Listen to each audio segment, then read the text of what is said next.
প্রিয়া, আমি অফিসের জন্য রেডি হচ্ছি। কোথায় তুমি? স্যার কি? এই যে তোমার মানি ব্যাগ ধরো, ভুলে যাচ্ছিলে। ও আচ্ছা ঠিক আছে, শোনো আমি তাহলে অফিসে যাচ্ছি, ঠিক আছে? আচ্ছা। আরে তুমি দেখো দাঁড়িয়ে আছো কেন? যাও যাও, তোমার দেরি হয়ে যাচ্ছে না অফিসে। কি ও আবার কি বলতেছে? কিছুই তো বুঝতেছি না। হ্যাঁ যাবো তো, অফিসে দেরি হয়ে যাচ্ছে আমার। কি ব্যাপার, ও কি যেন বলতে আরে চাচ্ছে। চুপ করতে তুমি। এই তোর খেতে কোনো কাজ নেই, তুই কি বলতে চাচ্ছিস? হ্যাঁ এত বকবক করতেছিস। আসলে তোর না খাওয়াতে কোনো কাজ নাই তো। আরে ও এমন কানে করতেছে ওর সাথে তুমি? আরে বাদ দাও তোর কথা, কি বলতে কি বলছে। বয়স হয়ে গেছে না, বুঝো না? তুমি কাজ করো, তুমি চলে যাও যাও। আচ্ছা ঠিক আছে, আমি অফিসে চলে যাচ্ছি। স্যার আপনার পিছনে কেউ আছে। পিছনে আবার কি আছে? কোথায়? এই আসলে না তোকে না আমার কাজে রাখাটাই ভুল হয়ে গেছে। আমার আগে বোঝা উচিত ছিল যে তোর বয়স হয়ে গেছে, তোকে তো কোনো কাজ তো হবে না, তুই শুধু অকাজই করতে পারিস। খেয়ে দিয়ে কোনো কাজ নেই, সারাক্ষণ শুধু মাথার ভিতরে উল্টাপাল্টা চিন্তা ঢুকানো, তাই না? থামো তো, কি হয়েছে? পিছনে কে আছে? স্যার এই রুমে আমরা তিনজন ছাড়াও আরেকজন আছে, সেটা হচ্ছে ম্যাডামের প্রেমিক। জানেন তো এই প্রেমিক এই বাসাতেই আছে। আপনার এতক্ষণ তো পিছনে ছিল, কিন্তু হঠাৎ করে কোথায় যেন চলে গেল। আপনি একটু খোঁজেন তাহলে। কি শুধু ভিডিও দেখলেই চলবে? আমাদের নিজস্ব কারখানায় তৈরি হলুদ মরিচের গুঁড়ো পেতে এখনই অর্ডার করুন কৃষক বাড়িতে। পাবেন। বাড়িতে আরো একজন লোক ম্যাডামের প্রেমিক? এই তুই সব কি কথা বলতেছিস?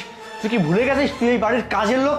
তুই কি সব উল্টাপাল্টা কথা বলছিস? হ্যাঁ স্যার আমি জানি যে আমি একটা কাজের লোক, কিন্তু না আপনি অফিসে যাওয়ার পর ম্যাডামের যে প্রেমিকটা আছে ও বাসায় আসে, আর ওনারা যে কি করে এটা আমি আসলে বলে বোঝাতে পারবো না।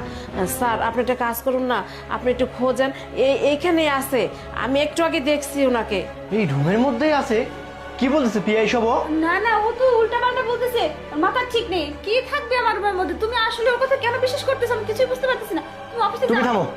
আচ্ছা ঠিক আছে, ওই সেলটা যেহেতু রুমের মধ্যেই আছে, আমি খুঁজবো না, তুই নিজেই খুঁজে বের কর।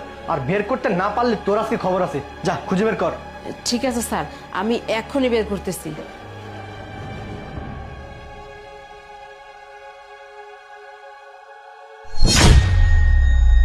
স্যার এই যে সেই ছেলে যার নাম ম্যাডামের সাথে সম্পর্ক আছে। কে এই প্রতিনিয়ত ছেলেটা প্রিয়া?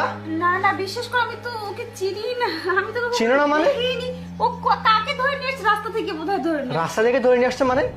আমরা তো আছি 5 তলার উপরে, তাহলে ও রাস্তা থেকে ধরে নিয়ে আসছে না এখান থেকে ধরে নিয়ে আসছে? বোঝা যাচ্ছে না এই ছেলেটাকে? আর আমাদের বাসার মধ্যে কি করতেছে? তুমি আমাকে উত্তর দাও। না, তুমি আমাকে ভুল বুঝতেছো। তাহলে কি হিমানি যা বলছে তা সব সত্যি? না, তুমি ওকে বাসায় ডেকে নিয়ে ওর সাথে নোংরামি করে বেড়াও? এগুলো কি সব সত্যি? না হ্যাঁ এটাই সত্যি। আমি অফিসে চলে যাওয়ার পর এই ছেলেটাকে বাসায় ডেকে নিয়ে এসে তুমি ওর সাথে নোংরামি করে বেড়াও। ছি।